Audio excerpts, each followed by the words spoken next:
You probably know someone like this. Maybe it's you. Graduated near the top of the class, great career, solid income, and somehow still broke by the end of every month. Cognitive psychologist Keith Stanovich spent decades studying why high IQ people make irrational decisions and found that intelligence and financial rationality are almost completely separate skills. He coined a term for this, dysrationalia, and it's running your financial life. Dysrationalia means the ability to solve complex problems and score well on every test, while systematically making irrational choices with money. It's not a knowledge problem, it's an operating system problem. Your brain runs 4 failure modes when intelligence meets money. I call it the Dysrationalia Loop, and each trap feeds the next. First trap, your intelligence doesn't protect you from cognitive biases. In some cases, it amplifies them. Columbia professor Sheena Iyengar offered shoppers either 6 options or 24 options of the same product.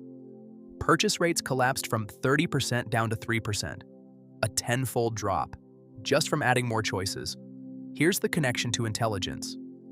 When your analytical brain encounters more options, it doesn't simplify, it overanalyzes.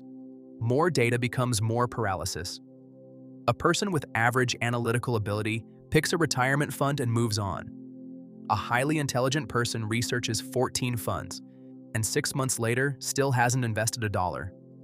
Every month of that paralysis is a month of lost compounding. And that paralysis creates the perfect setup for trap 2. Second trap. You're convinced your future self will fix everything. I'll get serious about money when I make more. I know what I need to do. I just need the right time. Sound familiar? That's the planning fallacy.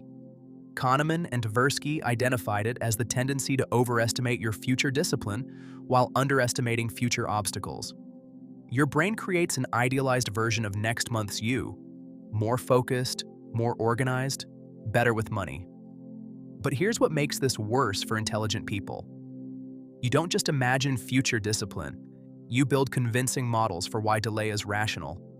I'll invest after the next market correction. Each delay comes with an airtight justification.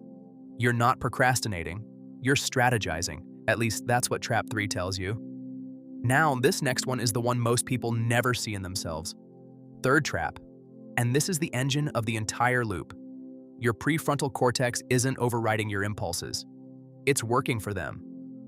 When you make an emotional financial decision, an impulse purchase, an avoided investment, your analytical brain doesn't challenge it.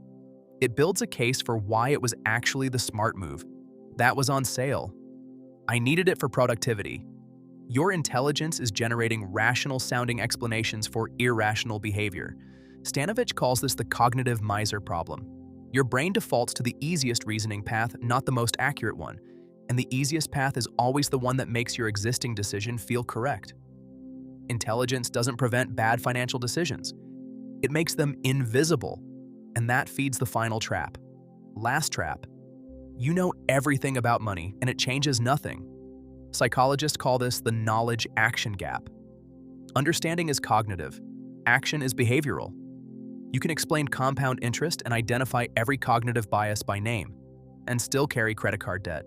You can ace a nutrition exam and eat pizza at midnight. Knowing isn't doing. And the worst part? The more you know, the more financially literate you feel, which makes you less likely to change your behavior. And here's the loop. The knowledge-action gap feeds the analysis trap. When your behavior doesn't match your knowledge, your brain assumes the problem is insufficient information. So you research more, analyze more, and act less. The Dysrationalia Loop restarts. But here's what Stanovich's research actually points toward. This isn't a flaw in your intelligence. It's a gap in your cognitive toolkit. The fix isn't more knowledge. It's removing yourself from the decision chain. Automate your investments so the analysis trap never gets a vote. Pre-commit to spending rules so your rationalizing brain cannot build a case after the fact. That's the Dysrationalia Loop. 4 traps, 1 cycle, and now you can see it running. Which of these 4 is your biggest blind spot? The analysis paralysis? The future self-illusion? The rationalization engine? Or the knowledge-action gap? Drop it in the comments. I read everyone. This is Cash Psych. Every week, we break down the neuroscience behind your worst financial habits and how to rewire them. Subscribe so you don't miss the next one. Your brain is trainable. Let's train it.